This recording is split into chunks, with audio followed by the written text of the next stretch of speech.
దేశ భవిష్యత్తుకు ఆశాకిరణం ఎర్ర జెండాయే అని సిపిఐ రాష్ట్ర కార్యదర్శి రామకృష్ణ స్పష్టం చేశారు. రానున్న కాలంలో వామపక్ష ప్రజాతంత్ర శక్తులతో ఏకమై బీజేపీని నిలువరిస్తాయని చెప్పారు. తిరుపతి నగరంలో శుక్రవారం సిపిఐ నగర 14వ మహాసభలు ఘనంగా నిర్వహించారు. బహిరంగ సభకు ముందుగా కాటన్ మిల్లు నుండి కృష్ణారెడ్డి కాలనీ వరకు భారీ ర్యాలీ నిర్వహించారు.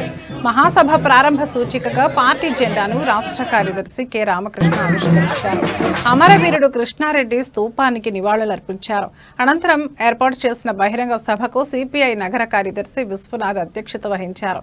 ముందుగా ప్రజా నాట్య మండలి రాష్ట్ర ప్రధాన కార్యదర్శి చిన్నం పెంచలయ్య ఆలపించిన అభ్యుదయ గేయాలు పలువురిని ఆకట్టుకున్నాయి. సభలో సిపిఐ రాష్ట్ర కార్యదర్శి రామకృష్ణ మాట్లాడుతూ 1925 ఏడాది నుంచి భారత కమ్యూనిస్టు పార్టీ దేశం కోసం, దేశ ప్రజల ఔన్నత్యం కోసం, ప్రగతి కోసం, పీడిత ప్రజల ఆకాంక్షల కోసం 100 ఏళ్లుగా అలుపెరగని పోరాటం చేస్తున్నట్లు గుర్తు చేశారు.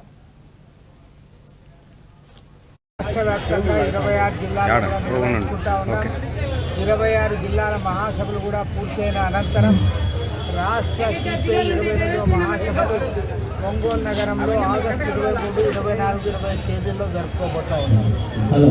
ఈ రాష్ట్ర మహాసభల్లో ఇవాళ రాష్ట్రంలో నెలకొన్న రాజకీయ పరిణామాల గురించి చర్చించడం కాకుండా రాబోయే రోజుల్లో కేంద్రంలో రాష్ట్రంలో అధికారులు వ్యతిరేక విధానాలపైన పెద్ద ఎత్తున పోరాట కార్యక్రమాలకు కూడా రూపకల్పన చేయబోతా ఉన్నాం.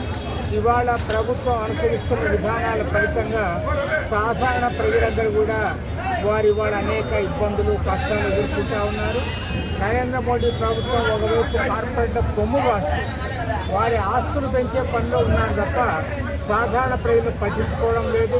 పైగా ప్రజల మధ్య చీలిక తేవడానికి మత ప్రాతిపదికపైన సమాజాన్ని విభజించి మెజార్టీ హిందూ మతస్థులు రెచ్చగొట్టడానికి ప్రభుత్వం ప్రయత్నం చేస్తూ ఉంది. దీనికి నిరసనగా ఇవాళ దేశవ్యాప్తంగా కూడా లౌకిక పార్టీలు, ప్రజాతంత్ర పార్టీలు అన్నింటి కూడా కూడగట్టి కమ్యూనిస్టులు వాటితో పాటు ఈ కేంద్రంలో అధికారంలో ఉన్న నరేంద్ర మోడీ ప్రభుత్వాన్ని గద్దె దింపడానికి వాళ్ళ పెద్ద ఎత్తున కృషి జరుగుతూ ఉంది.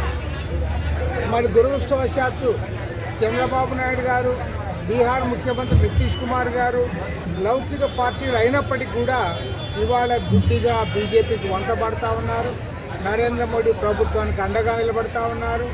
వాస్తవానికి తెలుగుదేశం, జేడీయూల పైన కేంద్ర ప్రభుత్వం ఆధారపడి ఉంటే దాని